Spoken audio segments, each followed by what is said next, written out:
came to say good morning to me. Hi. How you doing? How you doing?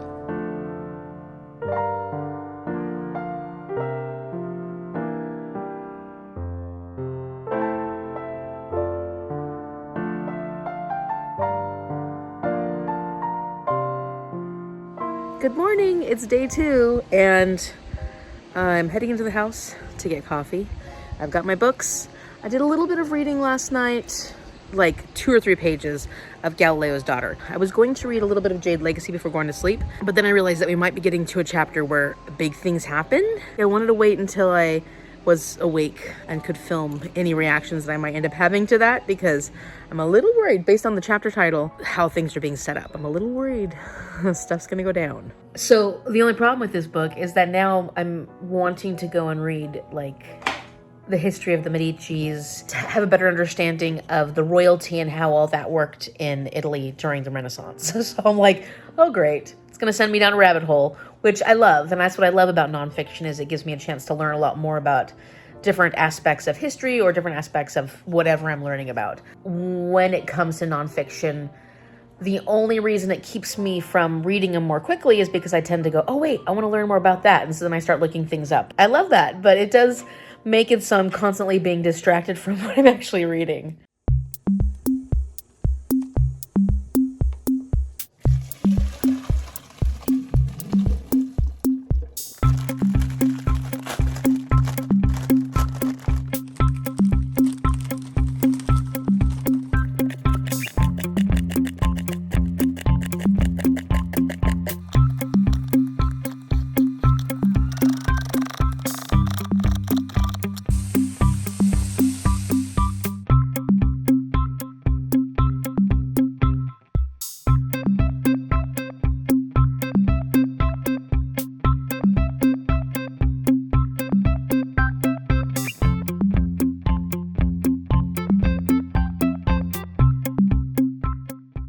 Okay, so at the point that I'm at currently in this, we're not really getting to the letters yet of Galileo's daughter. We're learning more about Galileo's history and his experience. And he was definitely a self-promoter. He was somebody who believed very strongly in himself and wanted to have a role being the court mathematician within Florence. And he eventually becomes that because he was able to discover the four moons of Jupiter, and he created this book that just was sensational. And there were like 500 copies made, and they sold out so quickly. Because of that popularity, because of his increasing fame, because of his dedication to the prince, Cosimo, he eventually did get the role that he wanted as court mathematician, and then that freed him from having to teach anything. A lot of professors just want to do their work, want to do their research and not have to actually teach.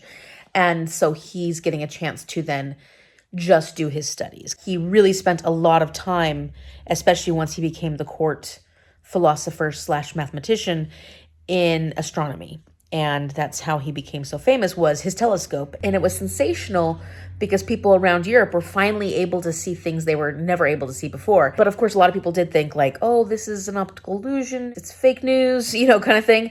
And that forced him to have to start making a whole bunch more telescopes, because he was, at the time, I think, one of the only, once he created the telescope, he was one of the first telescope makers. And there may have been other telescopes being created, but the quality wasn't as high.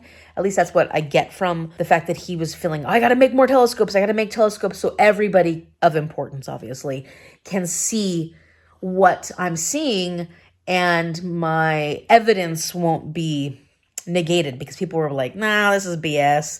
And he's like, no, it's real. I want you to see it so that I keep my good reputation. So that's basically where we're at, just learning about Galileo's experience becoming like this up and coming philosopher, mathematician, inventor within society. He came from a family that, even though they weren't wealthy, they were well regarded. So he had a lot of opportunities because of that. Okay, it's me again, but I just wanted to give a quick example as to why. I mean, there's many reasons why history of science is fascinating to me, but I love reading about these early ideas that today we know to be so clear, like why ice floats. So this is one of the arguments Galileo's having at the time. He did these debates with other Aristotelian philosophers that had very firm beliefs. A lot of the things that Galileo was discovering were opposite of Aristotle's beliefs and findings. And this was very difficult for people to accept. Like scientists, nowadays especially, you think of science as being this changing, we have these strong theories, but there's always room for growth, for thinking of new things, thinking of new proofs, understanding stuff based on evidence we get as our technology increases. And technology was increasing, so Galileo was able to find new evidence for information that was different.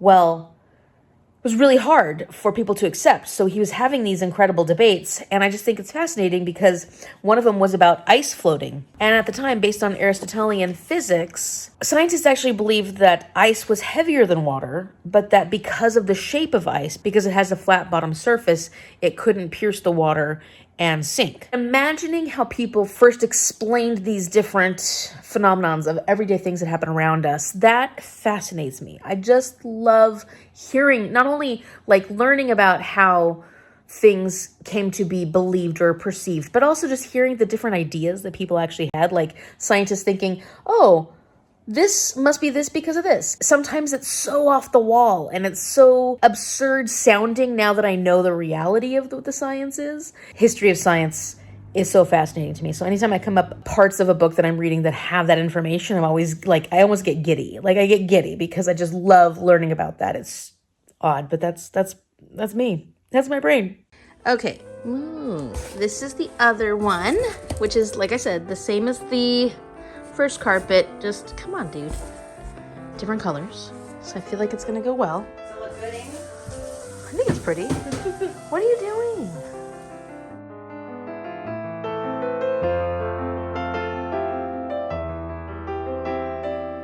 I mean, we knew it was gonna be big, but this thing is huge. So we're gonna have to put it underneath some of the furnitures and stuff like that.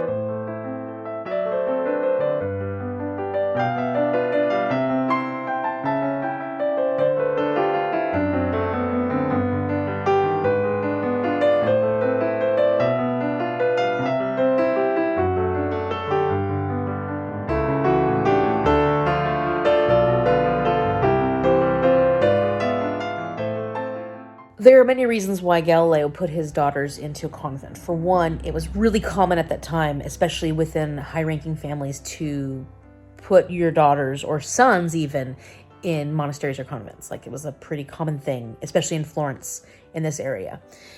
Two, they were illegitimate, and that was something that was going to keep them from getting really good marriages. And three, there got to be a time because of his popularity that he was facing people who were wanting to, I don't want to say harm him, but ruin his reputation, maybe harm him or harm people that he cared about because they were so jealous of the findings he was having and all the success he was having. So that was probably one of the biggest turning factors as to why he decided to put his daughters in convents. Plus, it was just him. He didn't really have anybody to help him. His mother was becoming ill and stuff. I hope this isn't too spoilery, but like, it's history. And I just like talking about it. There's a lot more information in this book, so it's not like I'm giving every single thing away, but I just think it's fascinating, and I hope you enjoy some history. If you're not going to read this book, it'll give you some interesting history to learn. But his mother she was getting a lot more difficult in her older age, and then his sisters had their own kids to deal with. So it was basically him having to take care of his two daughters. He had a lot of work going on, and I think he started fearing for their safety because he was starting to be threatened. Or at least he heard like whispers that his position could be threatened because people were intimidated / envious / wanted to take his power away in a lot of ways. His power of being such a successful scientist that was getting so much renown. Okay, Ankylosaurus earrings. The kids will go crazy for these. I have to get them. I also found nudibranch earrings. I'm about to die. These are amazing.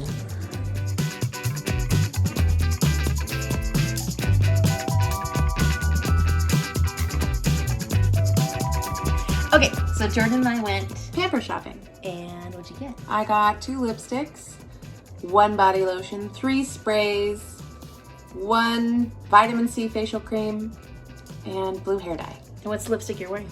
This is both a mix of the light shade and then just a little bit of the dark. And I'm wearing the light shade.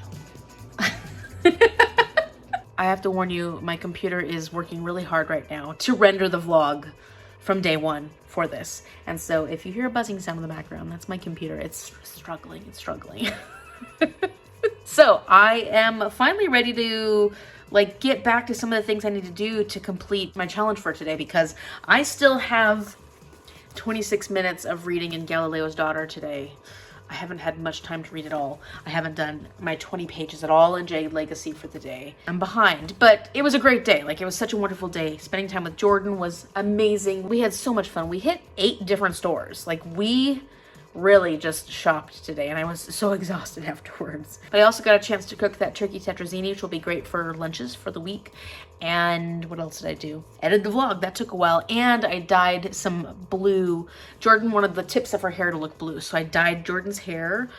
Was there anything else I did today? I feel like I did a lot today. It was a long but wonderful, wonderful day. But I want to show you what I ended up getting at the different shops. It's been a while since I really took care of my skin and since I used to get the FabFitFun boxes, it was easy because I had all that stuff coming into me. The problem I ended up having with the FabFitFun boxes was that I got a lot of extra stuff that I didn't use very often. I have boxes of stuff that I got from FabFit that were great, and I love the items, but I just don't use them very often. But then there were the items that I used every day, like the facial cleansers and the different serums and stuff that I ran out of, and I've just never really gone back to get more. So today I was like, Jordan, we need to do a pamper shopping day where we basically get the stuff that we need to take care of ourselves and just feel good. We both needed it. We really did need it. I spent more money than I have in a while, but I feel pretty good about what I got. And, I'm making a little more money at least right now, so I should take advantage of it. First, we went to Hot Topic, and we were just kind of looking around, enjoying Hot Topic for nostalgic reasons. And, I have collected a lot of Disney pins in my time, and there was this cute set of Disney cats. There were 2 mystery sets left of this, and on here you've got the Aristocats and Lucifer from Cinderella. Those are the 2 ones that I wanted the most. Then you've got Oliver from Oliver and Company, Mochi from Big Hero 6. Those 2 I would love. Then you've got Yzma from Emperor's New Groove. Really wanted that one as well. And then you've got this cat that I haven't watched 101 Dalmatians for many years, probably since I was a child. So I didn't know that cat. And the first one I got was perfect because it was Lucifer, which I wanted the most. And the second one was the one where I haven't watched 101 Dalmatians. So this one doesn't quite have as much significance for me, but I was excited to open these. They're really cute. And once you put them on a pin board all near each other, it should look like this. Sorry, but the angle's probably going to shift as I play around with things. The next store I went to was called Addict Hut. It was in the clip from previous where I got those 2 sets of earrings, and it was buy one, get one 50% off. I have had so much fun picking up really silly, fun, cute earrings because the students really notice it, especially with earrings. I like wearing earrings. It's my favorite accessory to be wearing. And so I do have to change the little ear thing on it because I have an allergy, so I have to get nickel-free earrings. But then I love to wear earrings, and the kids always notice, and they always love when I wear fun stuff like this. And then, as you saw, nudibranchs, aka sea slugs, are my favorite sea animal that I tell the kids about all the time. And I just thought, they had nudibranch earrings. That was just so cute. So I had to get those. Then I went to Ulta, and that's where I spent the most of my money. I had a lot of fun there, but I got stuff that I needed. So first I got this Peter Thomas Roth, because that's a brand I really like, anti-aging cleansing gel, because I ran out of cleansing stuff, and so I've been using bar soap or stuff that I have in the shower, and it's not good for the skin. I have a bit sensitive skin, so I wanted to get some really good face cleansing stuff. So I got that, nice big bottle, and then I saw this niacinamide discoloration treatment. I've been starting to get sunspots because I'm getting older and sunspots happen, and this stuff is supposed to help lighten the sunspots, and we'll see. I want to try it. And I get annoyed by these, and I use concealer on them, and I know it's not a big deal, and it's part of aging, and I should age gracefully, but, if this helps, I'll try it. Okay, so also, there is this mineral powder that Jordan had purchased. So she got a sample of, and it's by this company named Pure, and it is this 4-in-1. So it's like foundation slash concealer slash it has UV protection, so it's got a pretty good SPF on it, and it's a powder, which is nice because I tend to sweat and I don't use foundation really, and this really doesn't act as like a heavy foundation. It's a nice powder that I could use, you know, when I do my concealer and I conceal the little parts and I put this powder on, it'll also give me that SPF protection, which will be nice. So I got this, and does it open? It does. So I got this, and hopefully this works with my skin tone. It seems a little light, but this looked like it was the right color. So I'll give it a try. When I used Jordan's one day, I really liked it because I didn't feel like I was wearing anything. It helped with the sun. I didn't get sunburned. And, you know, it provides a little bit of coverage. And that's what, you know, it's nice to have, you know, I'm thinking about starting to just do little things here and there to start making me feel a little more pampered, a little more taken care of. I had a lot of fun dressing up and doing the makeup yesterday. Like last night was the first time that I have put any makeup on in a while. And I just felt so pretty and I felt really good about myself. I know makeup's not everything, but it's just fun. Sometimes it's really fun and it does help lift the spirits a bit. So, you know, why fight it? Then I needed a pencil for my eyeliner because I have two eyeliners, one that needs to be sharpened and one that's broken. So I needed a new pencil sharpener, so I got that. And then I got these press-on nails because it gets really expensive to keep getting shellac and stuff like that. And these press-on nails seem to be getting better and better and better. So I wanted to try a set and see if I like them. And then maybe I'll get some other type at some point. We'll see.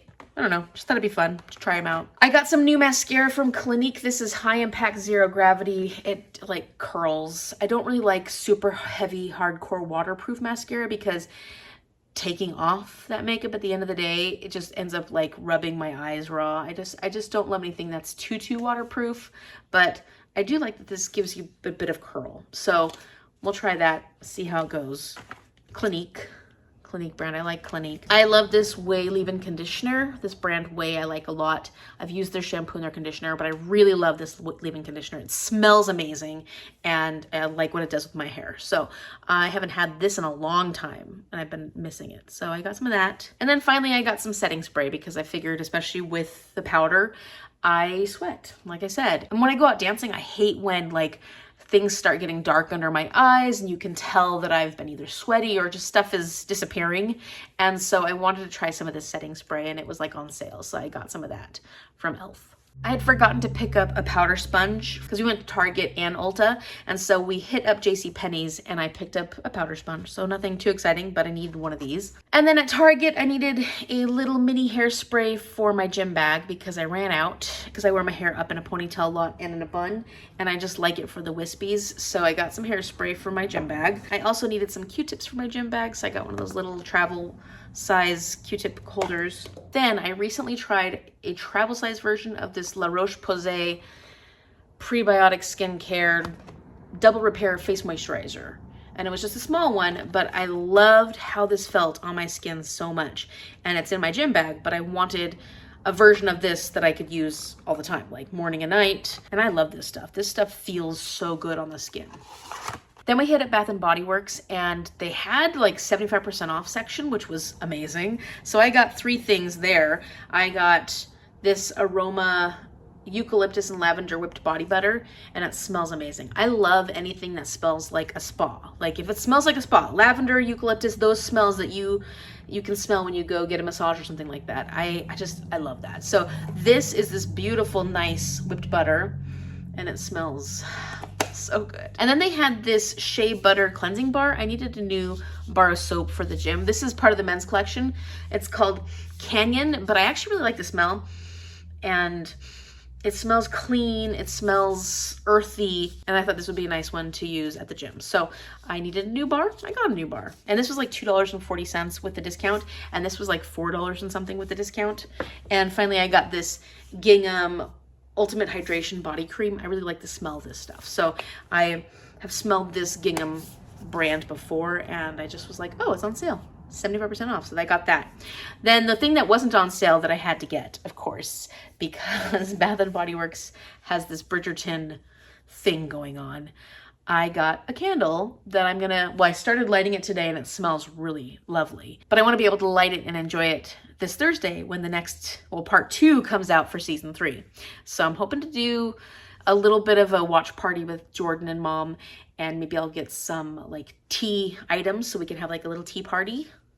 I said I was gonna do that last time and I didn't, but I'm gonna try and do it this time. So that's it for my Pamper Day haul, and I had so much fun. I had such a great time today. I have a lot of stuff here that I know I'm gonna enjoy and love and use, but now I gotta go work on this, get my time in, and finish uploading my vlog, get my 20 pages of Jade Legacy in. Oh, and I've got to get ready for the gym. Like, I set everything up for the gym the night before, so that is gonna happen. It's gonna happen tonight. It is already 8:14.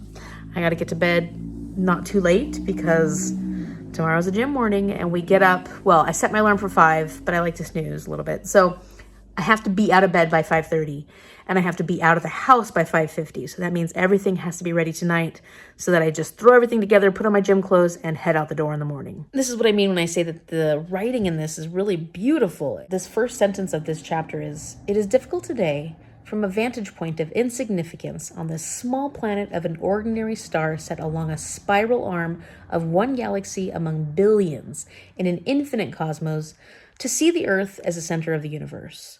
Yet, that is where Galileo found it."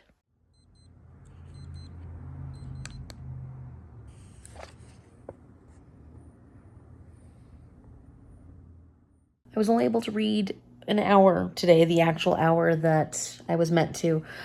It looks like it's still light, but it's actually a little bit past 9, and I've got to get everything ready for the gym and go to bed, and I'm going to read Jade Legacy, at least read as many of the 20 pages that I need to read for today before I go to sleep. So if I have any updates on Jade Legacy, I will let you know in a little bit, but for now I need to go start packing stuff up.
Okay, so I finished my 20 pages of Jade Legacy because so much happened in those last 3 chapters. It was wild, horrifying, and everything's up in the air still. Everything's turning to shit. And yeah, that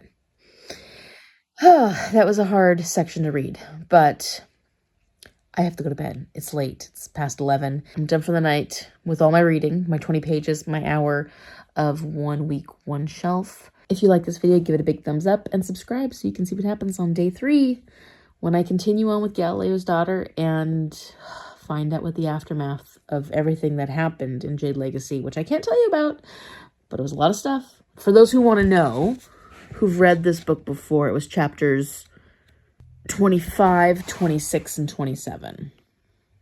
So, good night.